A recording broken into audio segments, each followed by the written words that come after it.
Per me Alberto è uno di famiglia. Io sono nato con Alberto Sordi perché era molto molto amico di papà, di mamma. Il primo film della sua vita l'ha prodotto mio padre, che era, mamma mia che impressione. E ogni volta che veniva Alberto a casa, per me, mio fratello Cornello, era una festa. E poi ho avuto la fortuna, dicevo non regalare, ma è una frescaccia, perché a me mi ha fatto sempre un sacco di giocattoli.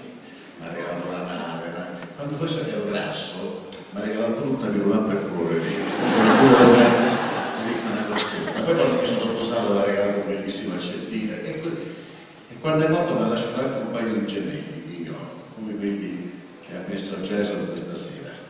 E poi ho avuto la fortuna di fare 2 film con lui, questo Vacanze qui a St. Moritz, ma prima fece anche un altro film con lui che era Il Banato Immaginario di Molière, per il Genio Innocenti. E mi ricordo che io facevo il figlio del dottor Cagherai, che soddisfazione, vedete che ruolo. Però mi disse, tu romano non parli, perché il romano lo parlo soltanto io, tu parli napoletano.